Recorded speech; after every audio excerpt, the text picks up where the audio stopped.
Welcome to the Boat Buyer's Secret Weapons series. I am your host, Captain Matt, and today we're talking about how to avoid scams on used boats. There's a lot of scams out there in the world today, and we're going to show you how to avoid them all with just a couple of simple tricks. So stick with us, and we will jump right in. I like to start with Ronald Reagan's trust but verify.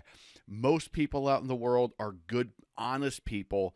The thing is that not everybody is, and some people just don't know. They're trustworthy people, but they just don't know any better. So let's start with the trust but verify concept on serial numbers. It's one of the most important things to confirm because, again, this is one where it's likely they're not trying to pull a fast one. Maybe they are, but identifying that hull identification number and getting a pencil tracing or just taking a picture of that placard. It's on the starboard side on the transom. So on the stern of the starboard side, you can see that image right there.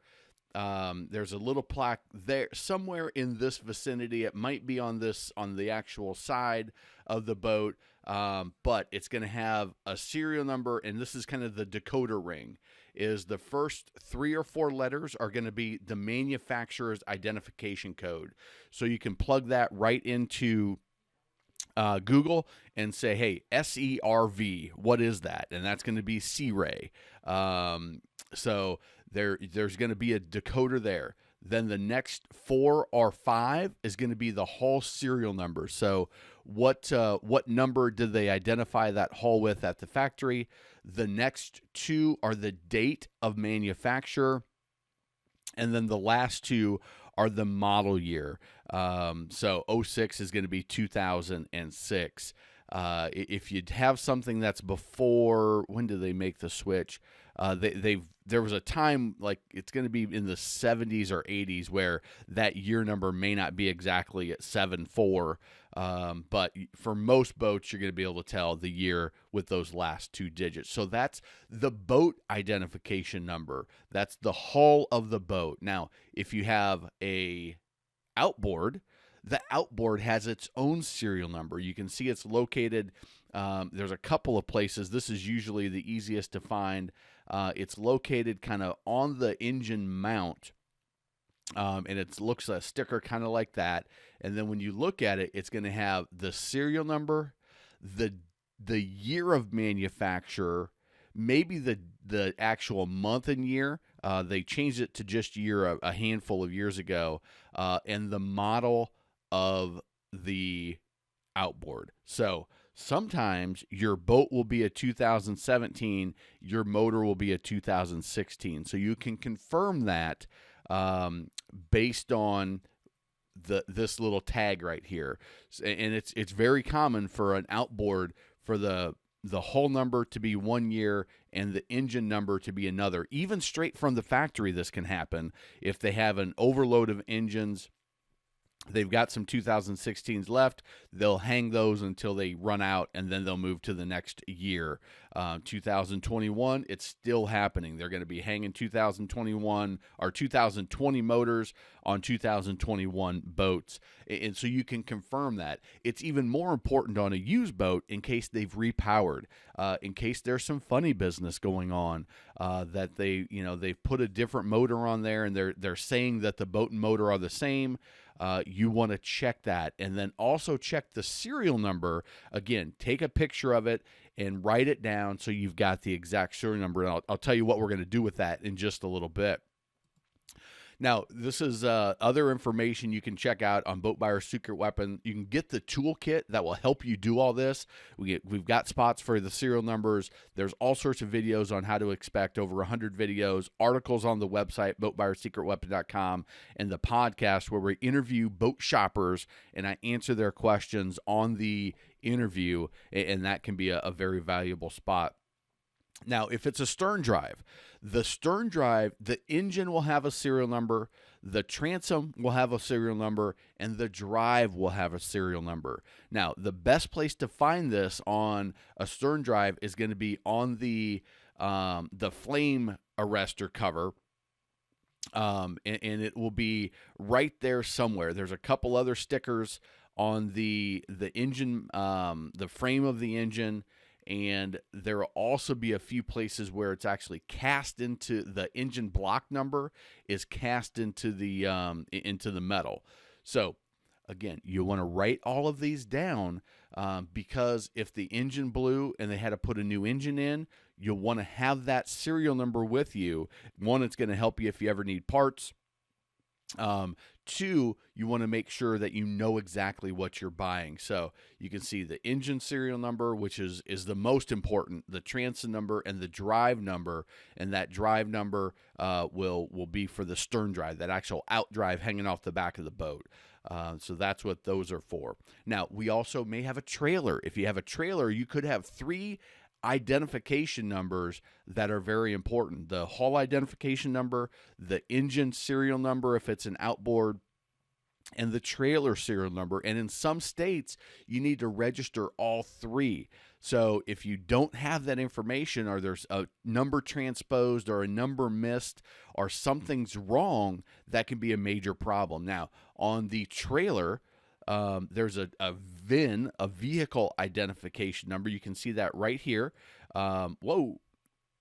Let's go back to the vehicle identification number, the model of the trailer, and then the gross weight of the trailer. So how much can this trailer hold? What's the weight of the trailer total, and then what's the capacity of the trailer?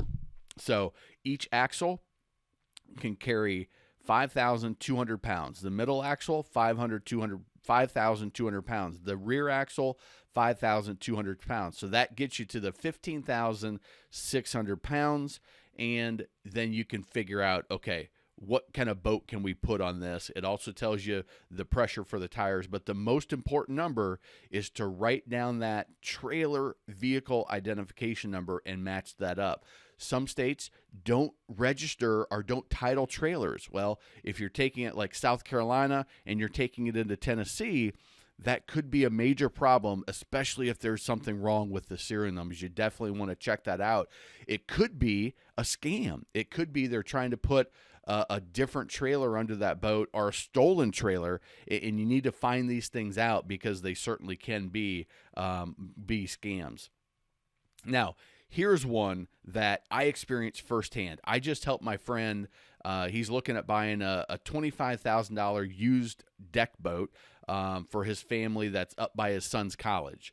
So we found this boat. The pictures look great. He showed me this one online. He would like to keep it in the water. Looks like brand new fresh bottom paint. They've got the nice shiny hull. It looks great. All of the pictures, there are over 200 pictures on this listing, and they all looked exceptionally clean and good. Now, what happens? We get to the boat, and this is what we find. So the scam here is the pictures that you see on your listing may be from years ago. So this boat, I promise you, has not been out of the water for at least a year. There's no way this picture was taken within the last couple of months of this boat being listed. So, of course, we go in assuming we're going to find a nice, clean boat. Maybe it needs a detail. Maybe it needs to be scrubbed up a little bit. But what we actually walk up on is a boat that has a lot of deferred maintenance. It's taken on water on the sea trial. Compression was good, but there were so many other factors about the boat, rips and repairs in the upholstery.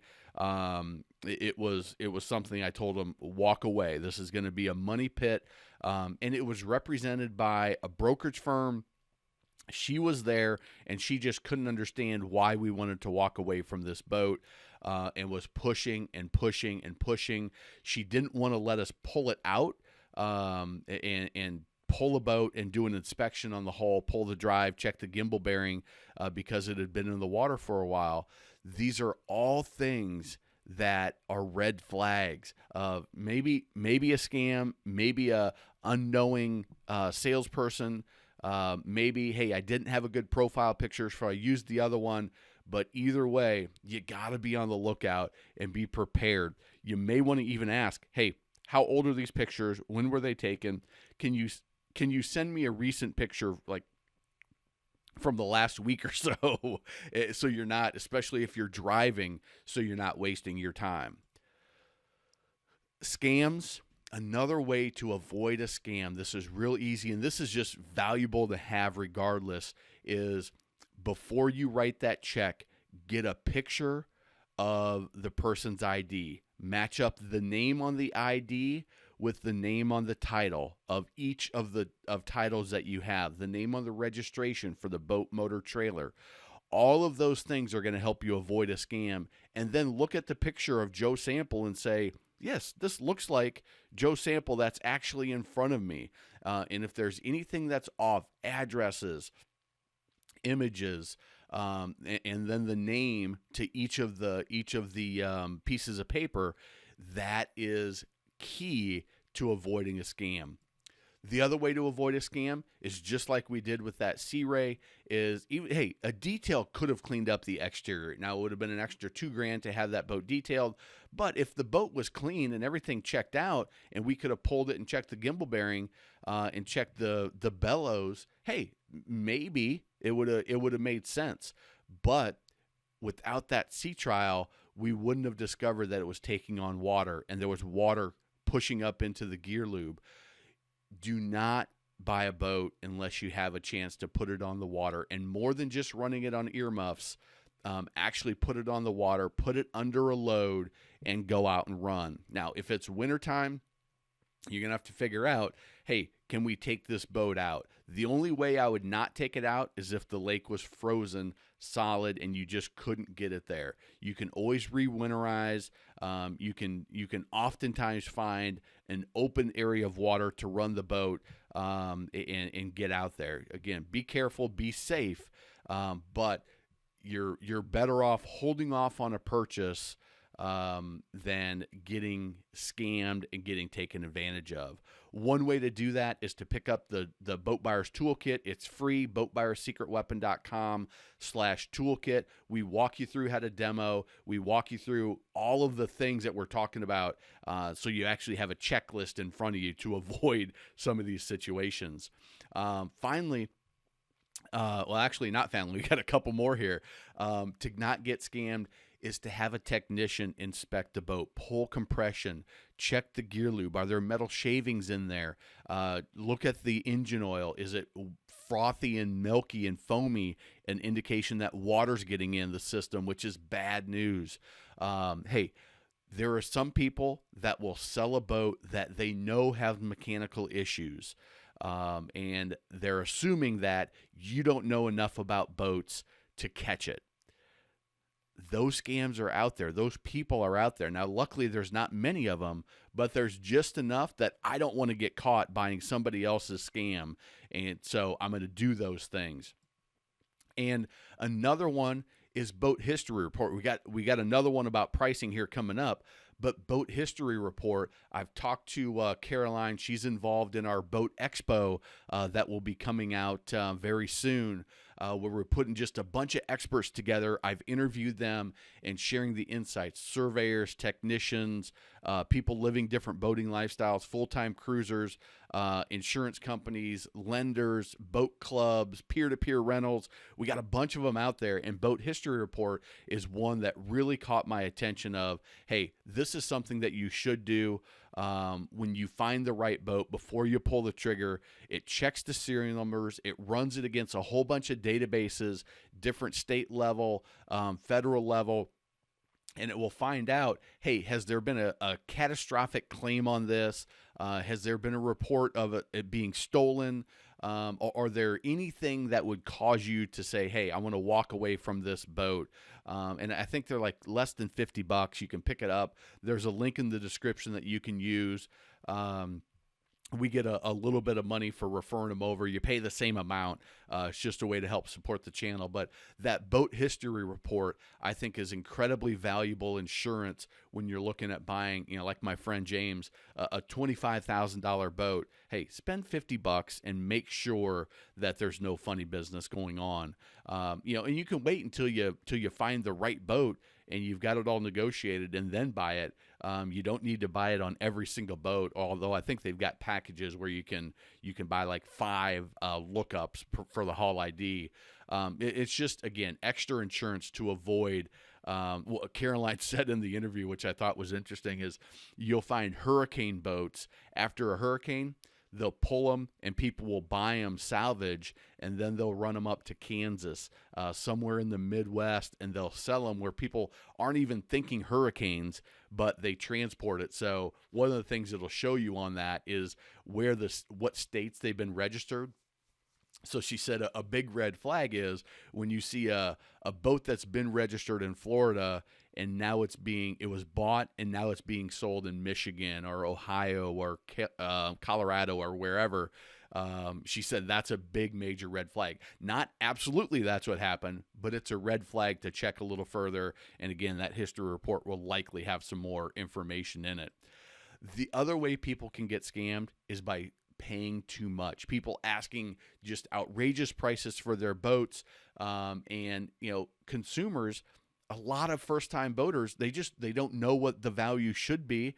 They see this boat, they fall in love with it, they negotiate, and they say, no, we have to have $77,000 for it, and in reality, the boat should sell for around $68,000. It happens. So a great thing to do is go to NADA Guides. They've got a boat section.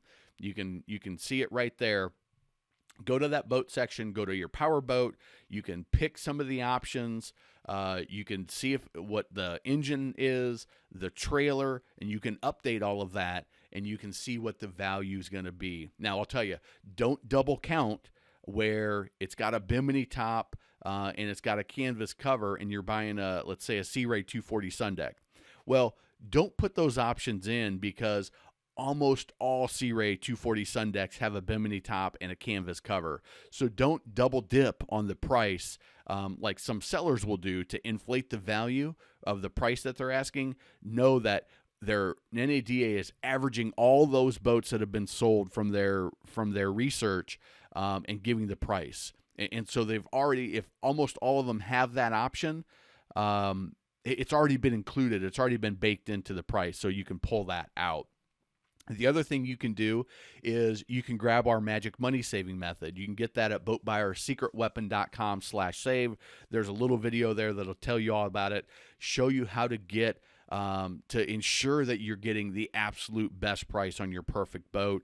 And that's a ton of people have used that. It's real valuable, and you can check that out. You can also check out our videos on how to inspect a boat, how to sea trial a boat the right way. Our over 100 videos on the channel. Be sure to subscribe. Grab that toolkit. It's free, boatbuyersecretweapon.com. And again, check out all the other videos here on the channel, and we will talk to you next time. Remember, life truly is better on a boat.